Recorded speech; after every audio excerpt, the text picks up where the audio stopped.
Hello. Hello. How are you, Sydney? I am great. How are you? I'm doing well. I'm doing well. I was looking forward to talking to you today, and thank you so much for taking the time to come on and help people kind of understand and help a little bit more about what's going on in our world today. Yeah.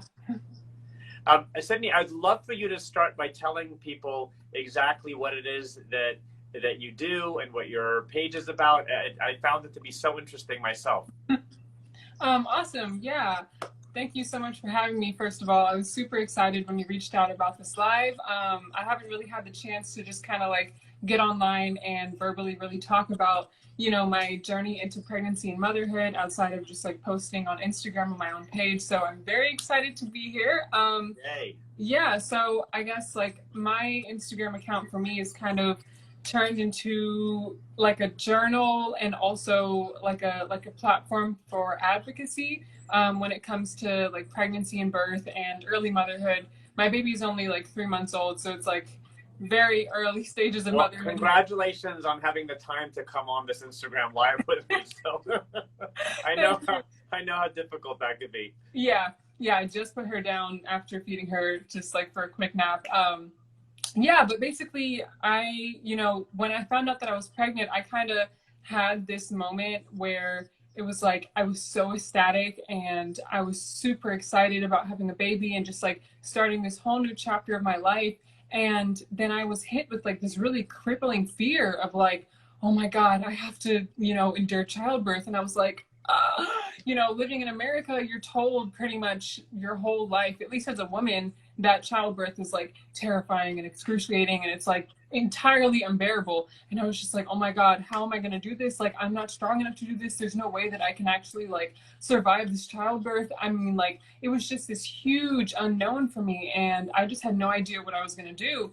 And after like, I guess a week or so of just feeling like anxious about, giving birth and like on the opposite end, feeling so excited about having a baby. It was just such weird parallels that I was facing, I was like, I'm not doing this anymore.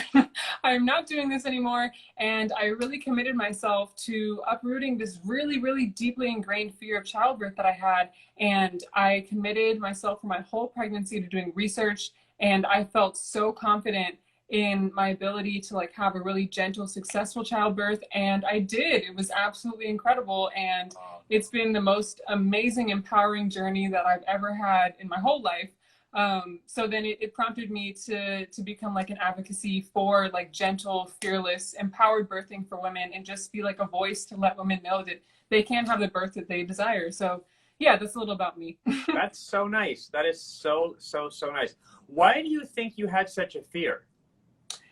Oh boy. I can remember being like maybe 10 or 11 years old and just hearing women talk about childbirth, or like I would ask people that I knew, with babies, like, oh, like how's being a mom, and how's everything with your baby, or just like seeing family members that had just had children and they're just like, oh yeah, I love my baby, but oh, childbirth. And I'm like, what do you mean? Like, what was it like for you? And then it's just like, oh, it was absolutely horrible. And, I was just like laying on the table and, it was so painful and blah, blah, blah. And it painted this picture of just something that I would never want to experience, especially like in movies and media in Western culture. All you see with childbirth is just like a screaming woman.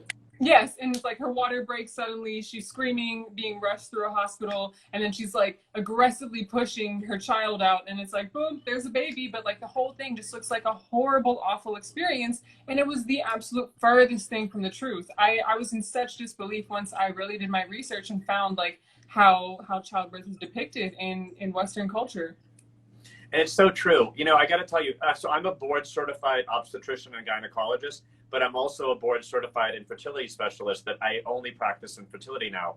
But during my residency program, I probably did about 1,000 deliveries in my 4 years of training. Wow. And I did also, I continued to do deliveries afterwards when I was working part-time at the hospital, just doing extra shifts.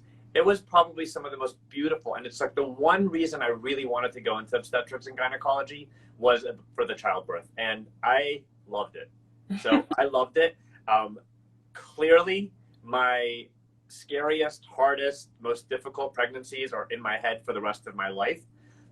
And they are not always perfect and always beautiful. And when you're, your heart's beating fast and there's complications and you need to think clearly and have control of the entire room and control and kind of help the mom, it can be something kind of scary, but most of the time it was beautiful. I used to love when I was training to do the deliveries with the midwives, because they used to also bring such a different kind of feeling to the room that I took on to myself when I started to do the deliveries alone myself. And I was trained that I could do them all myself. I really kind of brought a lot to the table. And I don't know if it had to do with the fact that I was just maybe in touch more with the patients, but it was beautiful. And I absolutely, absolutely love that. Wow. My wife just put it, just like when your twins were born. So we had a really complicated delivery when our twins were born, and my wife had to get multiple blood transfusions, and it was really scary, but it was beautiful. And we have another little surprise baby after that from the second she came into this world, I was just like crying of happiness, and it was really, really, really a beautiful thing. But that's wonderful. Can I ask you just some questions about when you were ready to conceive? Was it easy for you? Yes, it was. It definitely was. It's a very long story, but I had just stopped taking like hormonal birth control, and I had switched over to doing just like the rhythm method, like basically just tracking my cycle. And we definitely weren't planning on conceiving, so it was like accidentally quite easy. But yes, you're very lucky. Yeah, I know. I mean, gosh, I can't even, there's so many women in the world that just like desperately wish that they could just have babies, and it's like, I just had one on accident. I'm so unbelievably grateful. So grateful that it was just it's good. It's good to be grateful and to understand how lucky you are, because in my world, helping women that are trying so hard to conceive can be very, very difficult. And it's a beautiful thing to be able to appreciate the fact that it is. What do you plan on doing from here moving forward to help women in this process? Actually, I'm really glad you asked, because it's something that I'm so passionate about now, because there's such like a gap between what the actual reality of childbirth is and what a lot of women think it is. And it's so unbelievable to me and so frustrating that there are so many people out there that do fear just childbirth, beyond natural childbirth, just fearing childbirth in general and like everything that comes with that. So I have been like racking my brain, like, do I fundraise money to donate to organizations that help women, or to specific birthing centers, to like holistic hospitals, whatever. Just like in the range of like birth work, like how do I help in the birth working community? So I decided that I actually want to start my own organization. It's very like early on. I don't have a lot of the things put together yet, but I definitely know that I want to be able to create my own little thing to help women along their pregnancy and birthing journey. I think initially what I want to do is create like birthing courses basically for women, but offer them for free, because I know like a lot of the moms that reach out to me about advice on how to have like a gentle birth or just like a calmer birthing experience than what they expect, they always ask like what birthing courses I took, or like if I recommend a birthing class. And when I tell them, like there's this, and this, but they cost like $400 or they cost like $600, they're like, oh, I don't really think I can do that. And it's so unfortunate, because, like having a really good like childbirth education class really does help. So I just want to be able to offer that to women. So I think that's what I'm going to do. And of course, I think that's going to become a bigger problem now that we hit COVID too, and people's financial situations have changed drastically. I think it would be amazing for you to do some kind of online or Instagram live course that you teach people about that stuff, because there's so much to learn. I think the fear of not knowing about childbirth and walking into it can be very, very fearful. And like everything in the world, the better prepared you are, is really, really, really important kind of moving forward with that. So that's good. I think that's fantastic. And you're absolutely right. There's a lot of courses out there that are very expensive. Did you use any kind of epidural or anything when you did your childbirth, or What did you do? Yeah, I delivered at a birthing center with a team of midwives, so I did not use any medication. We did a water birth, which Oh, went wow. smooth. Yeah, it was absolutely wonderful. It was like, and I'm going to share my birth story soon because, like you mentioned earlier, it's just like this big idea of this huge unknown, you know, when you're going into birth for the first time. And I really just want to share my story super transparent because I was like the whole time looking for something where I could like read or like listen to, where someone was telling like all the details of their birth so I could just kind of like picture, like get a rough idea of what it would be like. And it's totally different for everyone, of course. Everyone. There was just like almost nothing out there where I could really like verbally hear someone explain what their birth was like. But yeah, childbirth was great for me. Yeah, I think that's great. You know, maybe connecting to one of the local hospitals or the birthing center where you were would be a great opportunity for you to kind of speak to people. I think that would be amazing. I love the fact that you're open about it and you talk about it, and that you want to bring the message out to people, because I can't tell you how in my field, being more prepared and understanding, I have people that come into consultations with me, and unfortunately many of those patients I can see them like shaking. I can hear it in their voice now that I do a lot of phone consultations with patients. And my goal in my hour that I have with the patients to get all the important information from them is to prepare them and let them know of every single thing that we're going to be doing to help them move forward. And I think that preparation, the knowledge, the feedback to give to someone, whatever it is in this world, prepares people, and the level of anxiety goes down significantly. And I noticed when, again, from my days of doing deliveries, that when people were really calm, things went really, really well. And of course, knowing what's going to happen and the process and things kind of can bring a level of calmness to people so that they can move forward. Have you ever thought about writing a book? Yes. Yes. Ever since I was a little girl, I've wanted to be a writer. And I kind of am in a way. I do a lot of writing, but as far as things published, don't have any of those yet. But a book is definitely in the future for sure. Yeah. And your partner, how is he involved in this whole thing? He is so hands-on in basically like everything. I mean, if he could breastfeed himself, we would honestly be doing like the same workload. I mean, yeah, he has been super involved. And I guess, well, we both work from home, technically. Like I model professionally and he has his own spiritual consultation business. So we're both very flexible with our schedules. So I mean, he's been here the whole time. Like every step of the way, he was with me at every birthing class, every appointment. Yeah, right by my side through the whole childbirth process. Very supportive. I mean, yeah, without him, having a supportive partner, just there's nothing that compares to it. He's absolutely incredible. That's amazing. Someone just asked the question, what made me go into this field? So when I went into medical school, I was going in and I wanted to be a surgeon, and that was what I wanted to do. And once I got there, I realized that it's really not everything that I had personally thought it to be. And I looked at my own personality and tried to figure out what fits my personality when I was trying to decide what to do with my life. And I decided a more pleasant area of medicine was obstetrics and gynecology.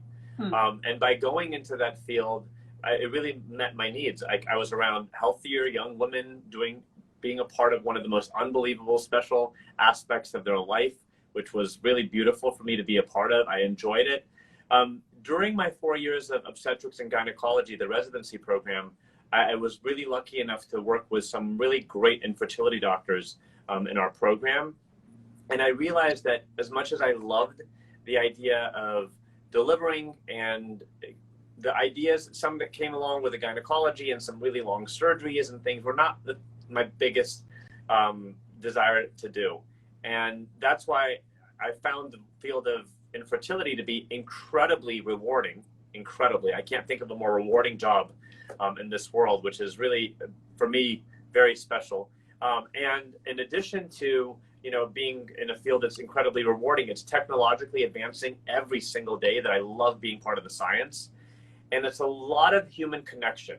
And I did my undergraduate degree at UCLA in psychology, which really gave me a good understanding of the human connection and the mind. And I think it really brought to me some great ideas of how to connect to people that have made it very natural. And I think it's one of the most important things when picking a fertility doctor, to be able to connect to them and to be able to just be able to move forward with them and have that connection with your doctor. And it's worked out incredibly well as a fertility specialist for me. So I feel very, very lucky about that. Yeah, that's absolutely incredible. I have a quick question for you. What is it like? How rewarding is it when you have a patient that, you know, comes into the office and they've been trying to conceive for a super long time, and, you know, through your help, they're able to have a baby? Like, what does that feel like for you? So, you know, everything in life that you work on really hard has a much better feeling than like something that takes like 2 minutes and you do it and it turns out great. Yeah. So most of our journeys are much longer, and they take a while to get to that beautiful silver lining at the end. And you really get to find people in their most vulnerable moments in life and help them. And I got to tell you something, that feeling of being able to call someone and tell them that they are pregnant after we've been working on this for months is probably one of the most unbelievable feelings that I could ever have in my life. And there's a lot of things that are challenging about my career, and there's a lot of things that are really difficult and demanding. And sometimes, you know, it can drain you too if something doesn't go well. But that feeling at the end of being able to put something together that's just unbelievable, to change someone's life for the rest of their life. The days that I get pictures sent to me of babies are my favorite days. I tell my patients, and people send me all the time on Instagram, and by all means, if people have the good stories to send me, I love sharing those as well. But those make me smile like there is no tomorrow. When I see your profile picture of you holding your little baby, I got to tell you, like, I see so much more behind that. There's so much more behind that. Yeah, seriously. It really is. That's so incredible. I can only imagine like what that feels like, just, you know, having gone through the whole journey of pregnancy and now into new motherhood myself. I can't even imagine. Oh, what does your future look like for your fertility? Well, you want to have more kids? Yes, definitely. We well, right now we're just taking things like slow. You know, baby's only 3 months old right now, but in the future, we definitely want to have another baby, we think, thus far, but probably within the next 3 years, because we don't want the kids to be too far apart if we do decide to conceive again. So yeah, definitely more kids. We got a question that said, it's a lady that's 42 years old, and can she actually get pregnant with her own eggs and not use donor eggs?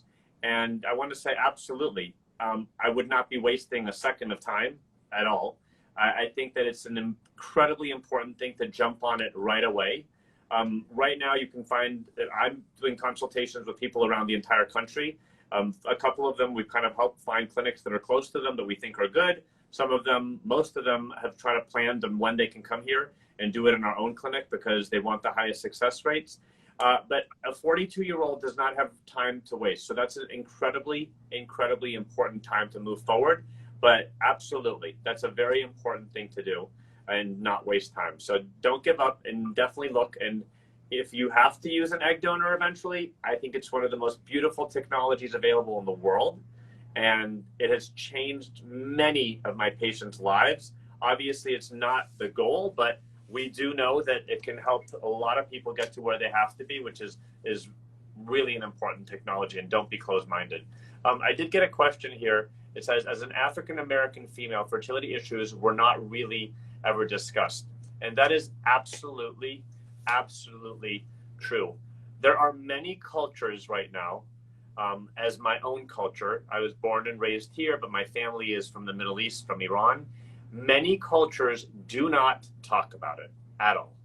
And I can't tell you how many patients I've had from my own culture, so many African-American women that I've had in my practice as well that have come in and they said, like, my family keeps saying, why don't I want to have a baby? They don't understand. I've been trying for 3 years and I can't tell them because I'm going to feel less of a woman. And it's really difficult.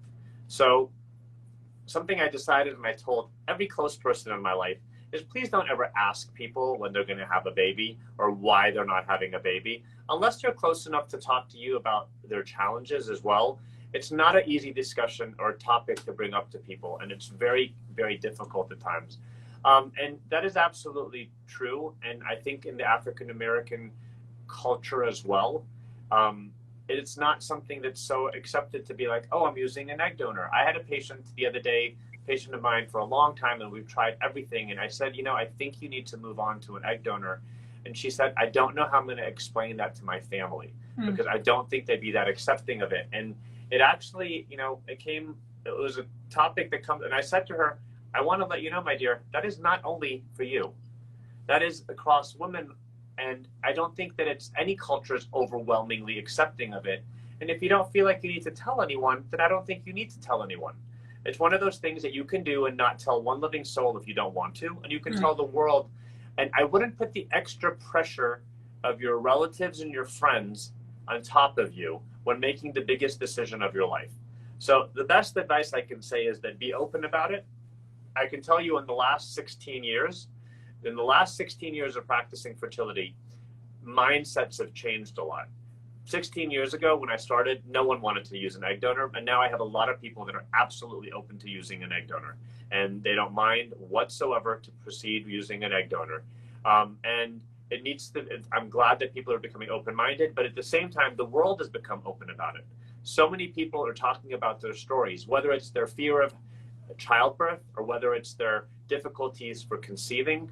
The more open people are, the more women are there for other women. I think it opens doors and allows communication and for people to excel in life. So I would say that I understand that that's very, very different. But to be honest, you know what? You got to do what you have to do.